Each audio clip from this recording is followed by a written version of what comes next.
राधे राधे दोस्तों, आप सभी का आपके अपने चैनल धर्म शक्ति में स्वागत है।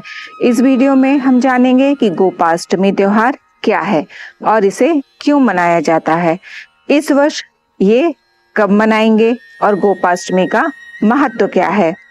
गोपाष्टमी का दिन कार्तिक शुक्ल पक्ष की अष्टमी तिथि को पड़ता है। यह त्योहार मथुरा, वृंदावन तथा ब्रज के अन्य क्षेत्रों में अधिक प्रसिद्ध है। महाराष्ट्र में गोवत्स द्वादशी के रूप में इसे जाना जाता है। इस वर्ष गोपाष्टमी 9 नवंबर को मनाई जाएगी। अष्टमी तिथि प्रारंभ हो रही है 8 नवंबर को रात्रि के 11:56 पर और अष्टमी तिथि का समापन हो रहा है 9 नवंबर को रात्रि के 10:45 पर। इसलिए उदय तिथि के अनुसार गोपाष्टमी 9 नवंबर को मनाई जाएगी। इस दिन बछड़े सहित गाय का पूजन करने का विधान है। इस दिन प्रातः उठकर नित्य कर्म से निवृत्त होकर स्नान करते हैं।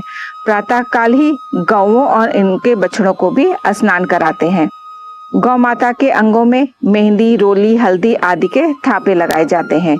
गायों को खूब अच्छे से सजाया जाता है। प्रातः काल ही धूप, दीप, पुष्प, अक्षत, रोली, गुड़, जलेबी, वस्त्र और जल से गौ माता की पूजा की जाती है और आरती उतारी जाती है।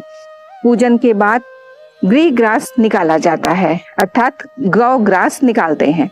गौ माता की परिक्रमा भी की जाती है। परिक्रमा के बाद गौ माता के साथ कुछ दूर तक चला भी जाता है।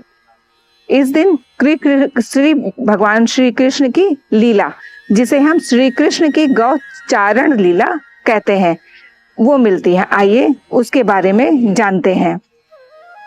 भगवान ने जब 6ठे वर्ष की आयु में प्रवेश किया था, तब एक दिन भगवान माता यशोदा से बोले, मैया अब हम बड़े हो गए हैं। मैया यशोदा बोली, अच्छा लल्ला, अब तुम बड़े हो गए हो तो बताओ अब क्या करें। भगवान ने कहा, अब हम बछड़े चराने नहीं जाएंगे, अब हम गाय चराएंगे। मैया ने कहा, ठीक है, बाबा से पूछ लेना। मैया के इतने कहते ही भगवान नंद बाबा के से पूछने चले गए। बाबा ने कहा, लाला अभी तुम बहुत छोटे हो, अभी तुम बछड़े ही चराओ। भगवान ने कहा, बाबा अब मैं बछड़े नहीं गाय ही चराऊंगा। जब भगवान नहीं माने तब बाबा बोले, ठीक है लाला, तुम पंडित जी को बुला लाओ, वह गौ चारण का मुहूर्त देखकर बता देंगे। बाबा की बात सुनकर भगवान झट से पंडित जी के पास पहुंचे और बोले, पंडित जी आपको बाबा ने बुलाया है, गौ चारण का मुहूर्त देखना है। आप आज ही का मुहूर्त बता देना, मैं आपको बहुत सारा माखन दूंगा। पंडित जी नंद बाबा के पास पहुंचे और बार बार पंचांग देखकर गणना करने लगे। तब नंद बाबा ने पूछा, पंडित जी क्या बात है, आप बार बार क्या गिर रहे हैं। पंडित जी बोले, क्या बताएं नंद बाबा जी, केवल आज का ही मुहूर्त निकल रहा है, इसके बाद तो 1 वर्ष तक कोई मुहूर्त नहीं है। पंडित जी की बात सुनकर नंद बाबा ने भगवान को गौचारण की स्वीकृति दे दी। भगवान जो समय कोई कार्य करें वही शुभ मुहूर्त बन जाता है। उसी दिन भगवान ने गौचारण आरंभ किया और वह शुभ तिथि थी कार्तिक मास में शुक्ल पक्ष की अष्टमी। भगवान के गौचारण आरंभ करने के कारण यह तिथि गोपाष्टमी कहलाई। माता यशोदा ने अपने लल्ला का श्रृंगार किया और जैसे ही पैरों में जूतियां पहनाने लगी तो लल्ला ने मना कर दिया और बोले, मैया यदि मेरी गौएं जूतियां नहीं पहनती तो मैं कैसे पहन सकता हूँ। यदि पहना सकती हो तो उन सभी को भी जूतियां पहना दो। और भगवान जब तक वृंदावन में रहे, भगवान ने कभी भी अपने पैरों में जूतियां नहीं पहनी।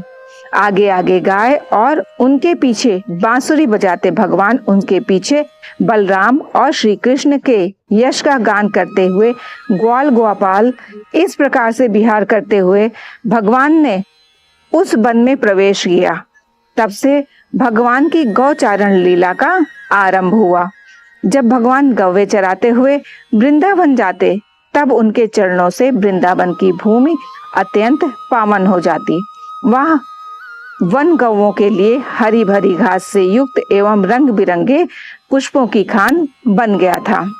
हिंदू पौराणिक मान्यताओं के अनुसार भगवान कृष्ण ने ब्रजवासियों को इंद्र के प्रकोप से बचाने के लिए गोवर्धन पूजा के दिन गोवर्धन पर्वत को अपनी कनिष्ठ उंगली अर्थात छोटी उंगली पर उठा लिया था। 7 दिनों तक निरंतर वर्षा करने के पश्चात इंद्रदेव ने गोपाष्टमी के दिन अपनी पराजय स्वीकार की थी।